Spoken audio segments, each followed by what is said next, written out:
Hello, I'm Helene Oberman, Managing Director of Interior Design Magazine, and I'd like to welcome you to Product Live. This is our series that delves into the products and trends, grabbing the industry, and in real time, looking at the minds behind the design. So 3form understands the power of connectivity, how we connect with our surroundings, with the people creating the materials that go into our built environment, and with those with whom we share our spaces. And now, at a time where connection is more important than ever, 3form is expanding their reach with a new collaboration that speaks to the resiliency of our global community. With me today to discuss their history working with skilled artisans around the world and how they translated this experience into a new collection created in collaboration with the design giants from Gensler is Christian Darby, Vice President of Design for 3form. Hi, Christian. Hi, Helene. So we are here today to discuss a new globally inspired collection designed in collaboration with the team from Gensler, which was motivated by the resiliency of people. But this new collection is actually an extension of the work 3form has been doing for 10 years now, where you really have been leveraging the materials and the techniques across people from around the world. So we're thinking Nepal, Senegal, Indonesia, Colombia, South Africa, I'm sure there's many more, to create what is called the Artisan Collection. So Christian, why are the partnerships with these global cultures and these artisans so important for 3form? And what about the development process with these global collectives really makes the resulting products just so unique? Well, first of all, thanks for having me, Helene. I think the only way to look at it is it's like a gift that we get the chance to work with these amazing artisans. When I got here to 3form, they had already had a long-standing relationship with many of these artisan teams. We've developed a few new ones. And one of the things we really like to do is we like to engage with them and understand their cultural history, where they're coming from, and how can we pull and draw on that to infuse that into the product. Let's dig into the Artisan Collection a little bit. And I would like to highlight two of the designs, Tribe from Ndem, Senegal, and Woven Lakda, developed in Nepal. So starting with Tribe, Christian, can you walk us through that sort of creative process for this pattern and how it ultimately becomes really just this sort of graphic, one-of-a-kind design in the final product? Yeah, so Ndem is a very, very small village in Western Africa in the country of Senegal. It's a pretty remote village. And so they have very limited resources on what they can do, but they have a strong culture. And so when we work with them, we first understand what do they have access to, what materials do they have access to, and they're really experts at textile dyeing. And so we started leaning into that. And when the Tribe collection first launched, we used pretty dramatic colored dyes. And then recently we felt like it needed to evolve. And so we paid a visit to them. I'm just pulling up some of these textiles. We paid a visit to them and we challenged them. What could they lean on locally to do natural dyes? And we were amazed. They pulled up trees and barks and berries and leaves, and they came up with all these really beautiful natural dye colors. We built a little book, and in that book we have, I think, 22 or 24 natural dyes that they can achieve with this textile. And then we started working with it, and they have access to scissors, and they're very good at sewing. They're good seamstresses. And we just started working on what could Tribe become. And that's how we ended up with this amazing material. Well, I'm a big fan of it, and I do love the full spectrum of colors that it offers. But it's amazing because I think with Tribe, like that, both Mother Nature, obviously, in terms of those colors, but also the human hand really comes through, and that really is reminiscent also of another pattern from the Artisan Collection, Woven Lakda. So, can you speak to how the Nepalese artisans redeveloped their tradition of paper making, which in my little research, I found that they really use this process for sacred texts, really ultimately became the foundation for woven lokta. Yeah, learning about their history in paper making, they have century-long history in handmade paper. We have a number of products that we make using their handmade paper. Fray is one of them. It's a material that we absolutely love, and that we use strips of this handmade paper, and they dye it for us. But as we were researching it and working with this artisan group in Nepal, we discovered that they have access to a spinning wheel. So we're talking about like the kind of spinning wheel that you would think of when you think about Sleeping Beauty. I have 4 girls, so I grew up with all the Disney princesses, and when you think about that spinning wheel, they literally take this paper and put it on the spinning wheel and spin it down into, and I have another little sample here I'm going to show you. They spin it down into this amazing little twisted, it's almost like ends up looking kind of like a yarn. And then they take that, and they also have amazing skill set in weaving, hand weaving. And so they put this twisted paper on the loom, and they hand weave it for us, and we get all this beautiful irregular texture and that, you know, gorgeous handmade nature that we can get only from these beautiful artisan groups. No, I mean, that's amazing, because it almost, the sort of finished textile doesn't even look like paper at first. Like, No, you it kind of doesn't. have to really know to like dig in there and find what it's actually made of. But you know, there's certainly a lot of power that comes from the resiliency of these global cultures. And that really is the heart of this new collection designed alongside Gensler.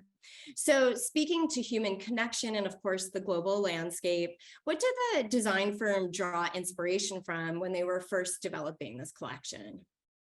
So I think working with Gensler Design is always a wonderful opportunity.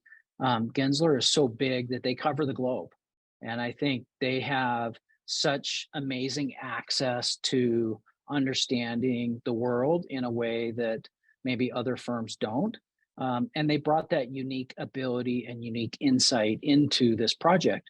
And as we kind of went back and forth and talked about, you know, what this collection could stand for, we really felt like leaning on the Gensler exposure and scope would be an interesting way to leverage their skill set and abilities. And so we started identifying cultures across the world that would work really well in sort of a graphic nature. Well, I think the name of the collection, Global Expressions, certainly kind of sums up the breadth of cultures encapsulated with the designs.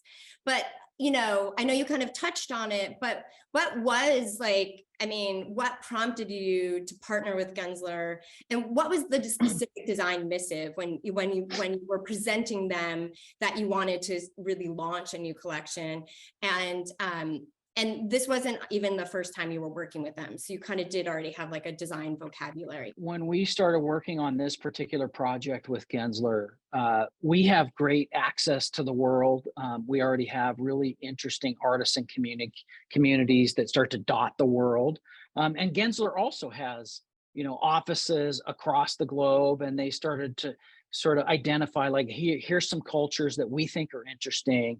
And as we overlaid those with cultures that we thought were interesting, then you start landing on things like shibori from Japan and all the history of dyeing with indigo dyes on textiles. And it just starts becoming like, oh, that's an easy opportunity for us. It's a great answer to trying to tie the world in this global expressions concept. So sort of reminiscent of, you know, the processes you developed for like the artisan collection, we're speaking of Tribe, or, Yeah. you know, the woven lokta. So, you know, tapping into that sort of basis, can you kind of speak of the actual creative process then? So how did you figure out like shibori from Japan or akuba cloth? Like, you know, when you're having these conversations, ultimately what were the regions? And also speak to the fact that, like, you know, it wasn't just them sitting there and drawing patterns, right? Like there was something that actually came from each of these cultures that you used for the basis of that ultimately then was sort of redesigned and redeveloped to ultimately use on 3form product? Yeah, I think anytime we work with a artisan group or a global culture, you first have to start identifying what are those key designs and characteristics that come from that culture. Textile is a natural place for us to go, because when you think about the Varia collection and that material, textiles just work beautifully with Varia, and so we knew that that would be a great starting point. And as we identify these cultures like the Kuba cloth or Shibori or ochre or Yukon or Jakar, we start identifying and then looking at textiles, and then there's always an interpretation. How do we start to interpret those cloths so that we get a graphical interpretation in nature, something that we can execute into our materials? And again, we wanted to execute these in more than just the Varia collection. So we executed them in Varia, which gives us all kinds of opportunity for color and pattern and repeat. But then we also wanted to execute these in glass. And so that's an etching process. And when we start to etch in glass, now we've limited it down to one color. So you can start to imagine as we begin to work through these patterns, they have to be able to translate in color as well as single color, an etched style design. So the Global Expressions collection transposes these really beautiful, intricate, organic textiles into these, graphic, but minimal, but graphic repeats. But like, what was the draw for the 6 patterns that you ultimately decided upon, and what regions of the world? Because obviously you said there's a lot of like cross-pollination between where Gensler has their offices and obviously where you guys have some of your global artisans.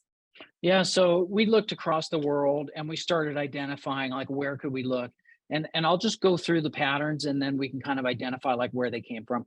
So first we had kente. That comes from Ghana in Africa. We had ochre. That's a pattern that comes from Australia. Yukon, which is out of the Philippines. Kuba, which comes from Central Africa. Shibori, of course, we talked about, comes from Japan. And then Jakar comes from Bhutan.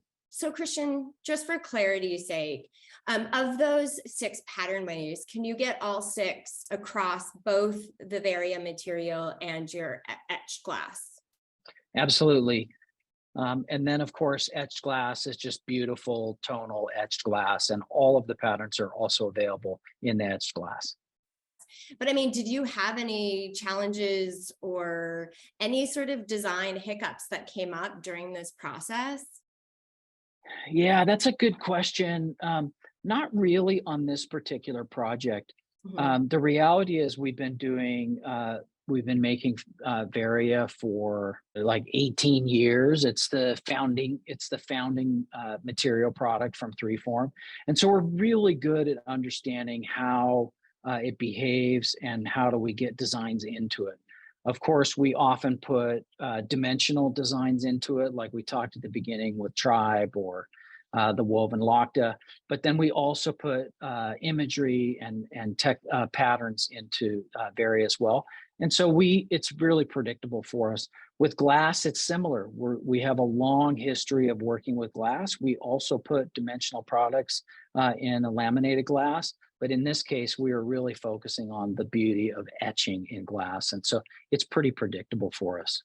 Mhm. Well, So no big challenges. yeah, so this kind of, leads me into sort of the fact that, obviously 3form is known for its innovative materials, but I don't know if everyone in the A&D community understands and is familiar with the fact that you also are in a way like a hardware, you got a hardware Yeah. system in place. So I think it kind of would be informative for our audience to learn more about these sort of hardware product offerings, that it is a little one-stop shop in terms of like, it's not just the material itself. Yeah, Helene, I like that, a one-stop shop. It's kind of true. What happened is in the early days, Varia has different gauge thicknesses than glass. So glass is fairly standard in how thick it is. But with Varia, it's not quite as standard. And then the attributes of the Varia material behave differently than glass. Glass is structural in nature and Varia is not. Varia is soft and a little more pliable. And so we realized early on that we would need to develop our own hardware systems in order to leverage the beauty of Varia in a number of different conditions, whether it's cable suspend, where we can hang it from these beautiful, slim, airy cable system, or like our newer system, Il Tuo, which is a rigid system that can cantilever the material. We've developed these hardware systems so that you can first and foremost install Varia. And then, of course, now we've progressed it to, we also need to get glass into these same systems. Yeah. So, well, this is where I want to like jump in, because it's like almost like, drum roll, big news for you guys that, because you do have a big development for the brand that really speaks to the flexibility of the built environment. And that is that your Il Tuo hardware system, which was just Varia based, is now available for glass.